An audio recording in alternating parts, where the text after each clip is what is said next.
yang dikasih oleh Tuhan, umat Allah, kepunyaan Allah yang bagus.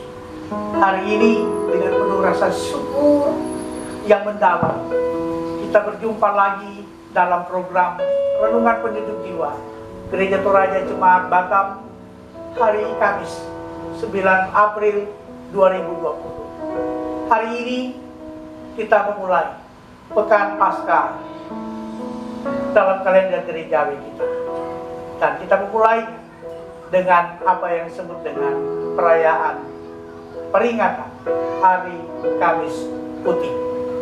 Dan hari ini saudara-saudara memulai pekan suci di perayaan peringatan Kamis Putih. Kita bersama-sama hendak merenungkan satu tema penting dari bagian firman Tuhan dari Injil Yohanes pasal 13 ayat yang ke 31 sampai 35 dengan tema mengikuti jejak Yesus. Mengikuti jejak Yesus. Saudara-saudara, saya akan membacakan bagi kita semua bagian firman Tuhan dari Injil Yohanes pasal 13 ayat yang ke-31 sampai ayat yang ke-35. Perintah baru. Sesudah Yudas pergi, berkatalah Yesus, sekarang Anak Manusia dipermuliakan dan Allah dipermuliakan di dalam Dia. Jikalau Allah dipermuliakan di dalam Dia, Allah akan mempermuliakan Dia juga di dalam dirinya, dan akan mempermuliakan Dia dengan segera. Hai anak-anakku, hanya seketika saja lagi aku ada bersama kamu. Kamu akan mencari aku, dan seperti yang telah kukatakan kepada orang-orang Yahudi, ke tempat aku pergi, tidak mungkin kamu datang. Demikian pula aku mengatakannya sekarang juga kepada kamu. Aku memberikan perintah baru kepada kamu, yaitu supaya kamu saling mengasihi, sama seperti aku telah mengasihi kamu. Demikian pula kamu harus saling mengasihi. Dengan demikian, semua orang akan tahu bahwa kamu adalah murid-murid, yaitu jikalau kamu saling mengasihi. Amin. Saudara-saudara yang saya kasihi dalam nama Tuhan, pembacaan kita disebut perintah baru. Pertanyaannya adalah, apa yang dimaksudkan dengan Yesus dengan perintah baru? Apa yang dimaknai oleh Yesus? Apa yang diinginkan Yesus dari perintah baru yang ia sebut dalam pembacaan ini, ketika ia sementara bercakap-cakap dengan murid-muridnya di malam terakhir, ketika pada saat itu Yudas telah mengkhianati Yesus, ketika saat itu Yesus sudah mengatakan kepada Petrus bahwa sesungguhnya sebelum ayam berkokok engkau telah menyangkal aku. Apa yang dimaknai Yesus dengan situasi ini? Apa yang dimaknai Yesus dengan peristiwa mengatakan bahwa ini adalah perintah baru? Jelas saudara-saudara dikasih Tuhan, isi perintah baru yang dikatakan Yesus kepada murid-muridnya yaitu apa? Supaya murid-muridnya saling mengasihi, sama seperti aku telah mengasihi kamu, demikian pula kamu harus saling mengasihi. Saudara-saudara, sesungguhnya perintah atau nasihat atau pengajaran Yesus mengenai hidup mengasihi sudah terdapat dalam beberapa kitab sebelumnya.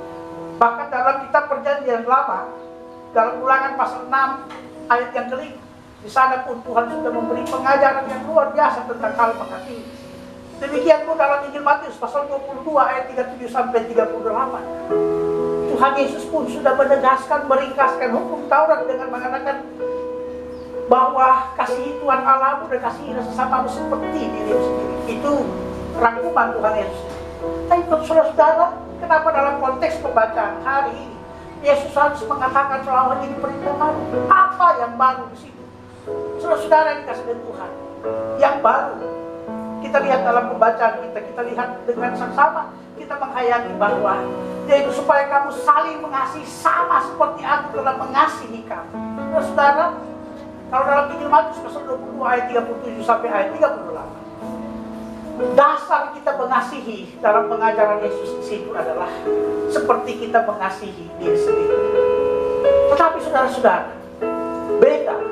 Dalam Injil Yohanes pasal 13 ayat 34 ini, Yesus mengatakan, hiduplah engkau saling mengasihi seperti aku telah mengasihi. Kalau dalam Injil Matius dan itu Ulangan, dasar kita hidup mengasihi adalah bagaimana kita mengasihi diri sendiri, demikian pun kita mengasihi orang lain, mengasihi Tuhan dan orang lain. Tetapi dalam Injil Yohanes, saudara, ada perbedaan.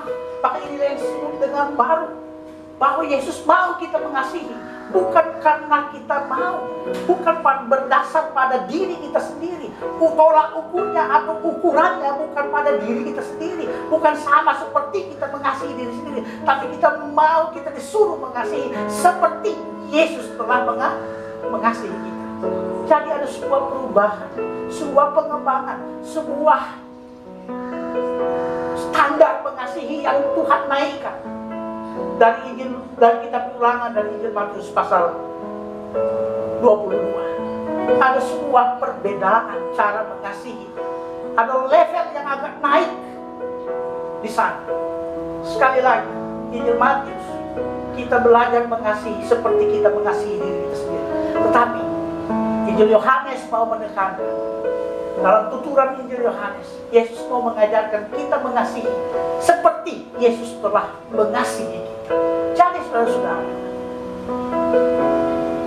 kita mengasihi sebagai sebuah perintah baru, bukan karena dorongan atau kekuatan atau kemampuan yang ada pada diri kita sendiri, tapi kita mengasihi oleh karena apa? Oleh karena Tuhan sudah mengasihi, dan Tuhan mengasihi kita dengan kasih yang luar biasa. Dan kasih Tuhan itu ada di dalam diri kita sebagai ciptaan baru, sebagai milik Allah, sebagai orang yang telah dikasihi Allah. Karena itulah kasih Allah yang berdiam dalam diri kita, itulah yang akan kita pakai, yang kita akan lakukan. Kita akan gunakan untuk menyatakan hidup mengasihi dalam dunia. Saudara-saudara, kita tidak mampu mengasihi kalau itu hanya untuk mengandalkan kekuatan kita. Kita tidak mampu untuk berdoa dan mengasihi orang yang berbuat jahat kepada kita. Kita tidak mampu untuk membagi-bagikan berkat rezeki kita kepada orang lain kalau itu melihat pada kekuatan diri kita sendiri. Sebab di dalam diri kita, kita manusia yang rapuh, kita manusia yang penuh kelemahan. Tetapi saudara-saudara, dengan Kristus ada di dalam diri kita, maka Kristus itulah yang memampukan kita untuk melakukannya, bukan karena kita mampu. Ini yang disebut dengan perintah baru. Mengapa Yesus menyuruh murid-muridnya, hendaklah kamu saling mengasihi seperti aku telah mengasihi? Karena saudara-saudara, DNA atau natur kehidupan orang Kristen adalah mengasihi. Dan bagaimana cara mengasihi, dan bagaimana kita mampu mengasihi, itu terletak dalam kemuliaan Kristus yang ada dalam diri kita masing-masing. Oleh karena itu saudara-saudara, alami kasih Tuhan dalam hidup kita. Renungkan dengan baik, syukuri dengan baik segala kasih Tuhan yang sudah dikaruniakan kepada kita. Sebab dengan cara itulah kita dapat dipakai Tuhan untuk menyalurkan kasih Tuhan bagi orang lain, untuk menyalurkan kasih Allah bagi dunia ini. Bukan karena kita mampu, bukan karena kita orang yang bermurah hati, tetapi karena kendali kasih Kristus, kendali kuasa Allah yang ada dalam hidup kita. Jadi perintah baru ini saudara-saudara mau meningkatkan standar mengasihi, mau membantu kita mengubah paradigma kita mengasihi, sehingga ketika seorang yang hidup sebagai umat Allah, kepunyaan Allah, seorang yang di dalamnya Roh Allah berdiam dalam hidupnya, dia akan dipakai Tuhan, dia akan dimampukan Tuhan, dia akan diberikan hikmat Allah untuk menabur dan membagikan kasih dalam hidup kita. Nah, saudara-saudara yang dikasihi Tuhan, Maka berkaitan dengan Kamis Putih, di mana kita memperingati hari malam terakhir, Yesus duduk sehidangan, Yesus duduk bersama dengan murid-muridnya. Di situ Yesus mengatakan pengkhianatan Yudas. Di situ pun Yesus mengingatkan Petrus bahwa dia akan menyangkalnya. Tetapi di situ pun, saudara-saudara, Yesus membasuh kaki murid-murid Yesus. Dan ini pekerjaan kasih yang mulia, kasih yang besar, kasih yang menurut kacamata dunia tidak terhongkong. Seorang hamba, seorang guru harus membasuh kaki muridnya, dan itu pekerjaan yang paling hina. Tapi saudara-saudara, Yesus melakukan. Itulah kasih Kristus yang rela menghambakan diri. Ia rela mengerjakan pekerjaan yang hina itu. Ia rela mengerjakan pelayanan itu demi menyatakan kasih yang sesungguhnya. Sebab itulah kasih Yesus yang berbeda dengan kasih yang dimiliki dunia. Ia berbeda dengan kasih yang dimiliki oleh banyak orang. Ia mengasihi dari ketulusan, ia mengasihi dari kerendahan hati, ia mengasihi dari rasa cintanya yang besar. Dan itulah yang kita peringati di Kamis Putih. Hari ini simbol hidup saling mengasihi kita akan nyatakan dalam kehidupan kita lewat peristiwa pembasuhan kaki. Ingat, Yesus mengatakan di dalam Injil Yohanes pasal 13 ayat yang ke-13, ia mengatakan begini, kamu menyebut aku guru dan Tuhan, dan katamu itu tepat, sebab memang akulah guru dan Tuhan. Jadi jikalau aku membasuh kaki, aku yang adalah Tuhan dan gurumu, maka kamu pun wajib saling membasuh kaki. Saudara-saudara yang kasih Tuhan, luar biasa. Yesus mengatakan, jika engkau mengatakan aku guru dan Tuhan, maka Yesus menegaskan kepada murid-muridnya, kamu harus membasuh, saling membasuh kaki dan melakukan pekerjaan ini, walaupun itu hina. Sebab inilah kerendahan hati, inilah ketulusan hati, cara mengasihi di dalam segala kemuliaan Kristus. Dan ketika murid-muridnya melakukan dengan demikian, ayat dan pada bagian firman Tuhan kita ayat 35, Yesus mengatakan dengan demikian, semua orang akan tahu bahwa kamu adalah murid-murid, yaitu jikalau kamu saling mengasihi.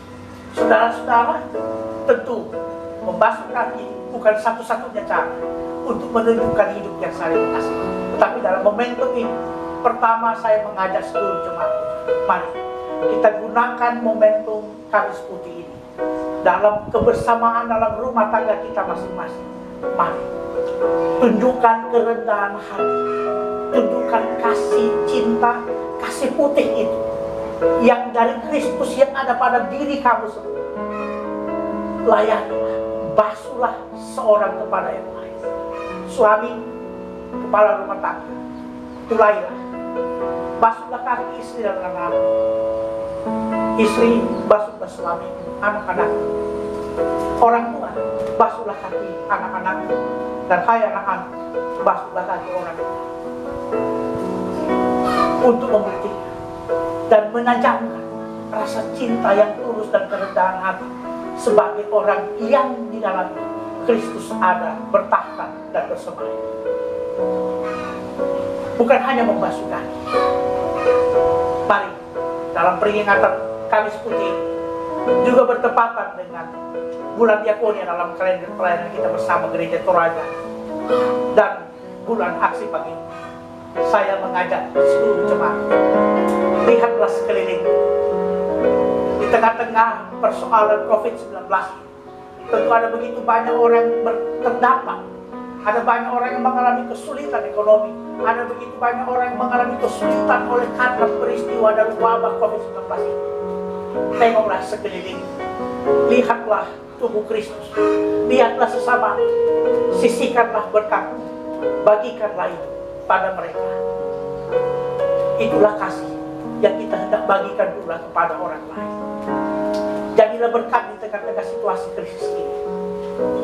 Sisihkan apa yang Tuhan berikan kepada, bagikan itu. Ungkapkan cinta kasih, kasih putih Kristus yang ada dalam hati, agar orang-orang lain yang bergumul dalam berbagai penderitaan ini, mereka pun mengalami jamahan kuasa Allah lewat kasih putih yang kita bagikan, lewat pemberian kita yang penuh sukacita, penuh kerelaan hati, sebagai cara kita membuktikan kasih kita kepada Tuhan dan sesama. Mengapa kita mampu melakukan? Saya percaya di dalam diri setiap kita Roh Kudus yang penuh dengan kuasa memampukan hati kita untuk melakukannya, untuk mengerjakannya, bukan karena kita kuat, bukan karena kita mau, bukan karena kita hebat, tetapi karena Roh Kudus mengerjakannya dalam hidup kita. Kita hanya perlu memberi hidup kita untuk dipakai Tuhan, untuk menjadi tempat Roh Allah bekerja, mendatangkan kasih dan kemurahan Tuhan bagi banyak orang. Jadi saudara-saudara, kami setuju dua hal penting. Saya ingin mengajak kita mewujudkan perintah baru Tuhan. Mari kita mengasihi, kita pertajam kasih di antara kita. Dalam keluarga mulailah kasih yang sejati, saling membasuhlah sebagai tanda dan simbol kerendahan hati untuk mencintai dengan ketulusan. Dan sisihkan, bagikanlah berkat Tuhan yang ada padamu di tengah-tengah situasi krisis, di bulan diakonia, di dalam bulan aksi panggilan. Mari saya mengajak kita, lihat, buatlah kepekaan hati, buatlah nurani kita bicara untuk membagikan kasih Kristus, berkat Tuhan yang ada padamu. Ada begitu banyak cara untuk kita menyalurkan berkat-berkat Tuhan itu. Dan saya percaya ketulusan kita lah yang akan membawa kita hidup memuliakan Kristus di tengah-tengah situasi. Selamat menjalani masa pekan suci, selamat memperingati Kamis Putih. Tetaplah mengasah cinta yang dari Tuhan itu, tetaplah memelihara perintah baru supaya buahnya nampak, buahnya terasa, dan orang tahu bahwa Yesus Kristus itulah Tuhan dan Juru Selamat kita. Amin.